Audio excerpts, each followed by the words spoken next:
Rangkuman IPA, kelas 4 semester 2.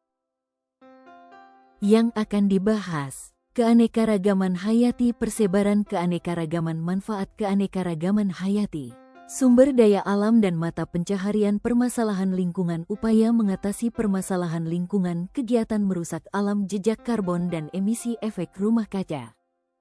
Keanekaragaman hayati dibagi menjadi 3, yaitu tingkat gen, tingkat spesies, tingkat ekosistem. Tingkat gen, variasi genetik dalam satu spesies menyebabkan perbedaan pada individu-individu sejenis, misalnya warna bunga mawar putih, merah, dan kuning.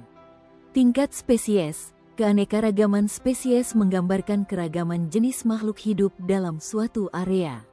Contohnya, adanya singa, harimau, dan macan tutul. Tingkat ekosistem, keragaman ekosistem mencakup berbagai habitat, mulai dari hutan, padang rumput, gurun, hingga ekosistem laut.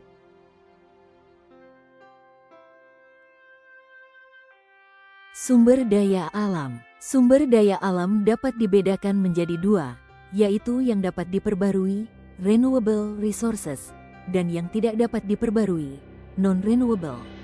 Sumber daya alam yang tidak dapat diperbarui. Sumber daya alam ini terbentuk melalui proses alamiah dalam jangka waktu yang sangat lama, sehingga membutuhkan waktu jutaan tahun untuk terbentuk kembali. Jika digunakan terus-menerus akan menipis, tidak dapat dipulihkan.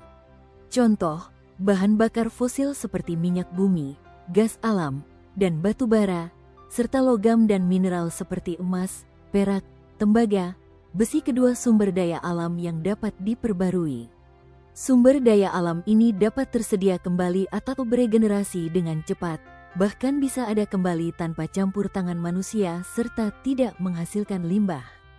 Contohnya air, udara, energi matahari, angin, tumbuhan, hewan, dan biomasa. Keanekaragaman hayati di Indonesia dibagi menjadi 3 wilayah persebaran utama: Asiatis, bagian barat, peralihan, bagian tengah, dan Australis, bagian timur. Garis yang memisahkan sisi barat dan tengah adalah garis Wallace, sedangkan yang memisahkan tengah dan timur adalah garis Weber.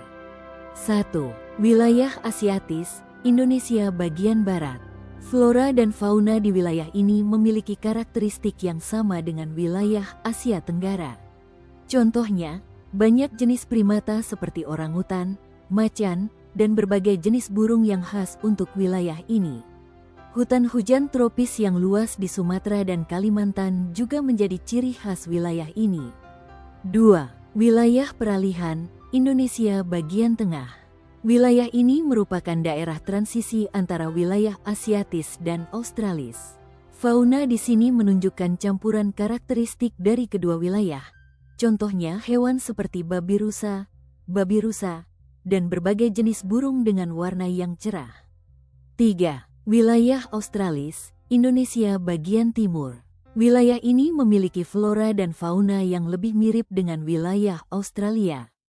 Fauna khas wilayah ini antara lain burung kasuari, kanguru, dan berbagai jenis mamalia kantong.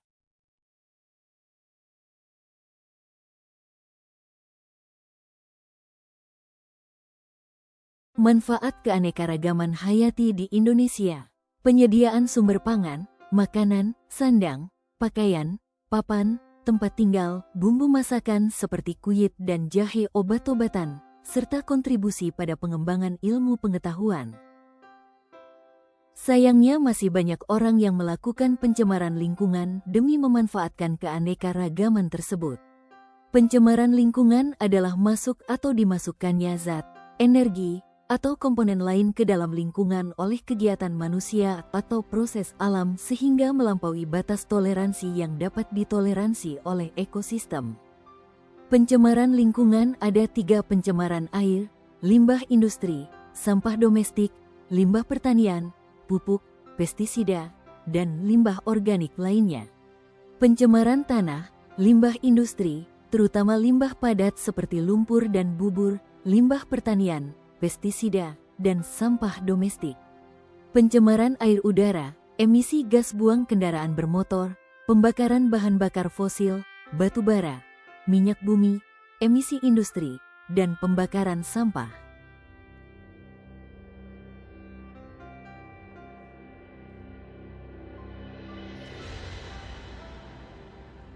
Kegiatan merusak alam, menggunakan kendaraan bermotor, eksploitasi sumber daya alam, membuang sampah sembarangan, penebangan hutan, penggunaan pupuk kimia, membuang limbah ke sungai, penambangan liar, penggunaan plastik sekali pakai. Cara mengatasi pencemaran air. Perusahaan industri harus mengolah limbah mereka sebelum dibuang ke sungai atau sumber air lainnya. Cara mengatasi pencemaran tanah, melakukan pemilahan sampah, daur ulang, dan pengelolaan sampah organik secara benar, mengurangi penggunaan pupuk kimia dan beralih ke pupuk organik.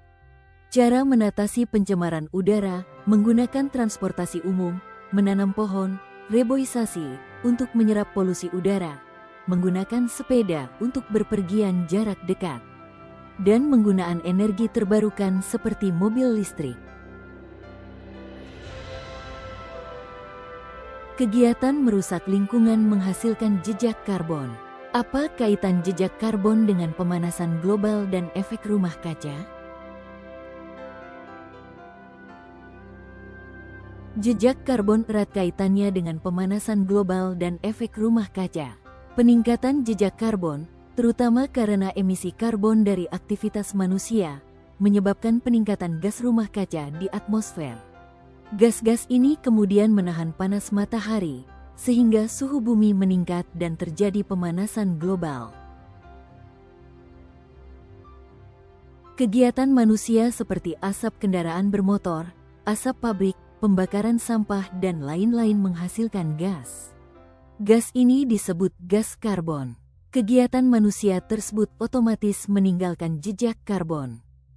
Peningkatan jejak karbon, terutama karena emisi karbon dari aktivitas manusia, menyebabkan peningkatan gas di atmosfer bumi. Gas ini menyebabkan suhu bumi meningkat. Lebih parahnya lagi, sinar matahari yang harusnya dipancarkan keluar atmosfer terjebak di dalam bumi dan tidak bisa dipantulkan keluar. Hal inilah yang dimaksud dengan efek rumah kaca. Efek rumah kaca adalah fenomena alami di mana atmosfer bumi menangkap panas matahari yang menyebabkan peningkatan suhu di permukaan bumi. Semakin panasnya suhu bumi inilah yang disebut sebagai pemanasan global. Cara mengurangi jejak emisi karbon. 1. Mengurangi penggunaan energi, seperti mematikan lampu bila tidak digunakan, menggunakan panel surya, dan menghemat listrik. 2. Transportasi yang ramah lingkungan, gunakan transportasi umum, bersepeda atau berjalan kaki. 3. Mengurangi limbah dan plastik, hindari plastik sekali pakai, mendaur ulang plastik, membawa tas belanja bisa berbelanja. 4. Melakukan reboisasi atau penanaman hutan kembali, bisa dengan menanam tanaman di sekolah atau lingkungan rumah. 5. Tidak membakar sampah. Terima kasih, selamat belajar.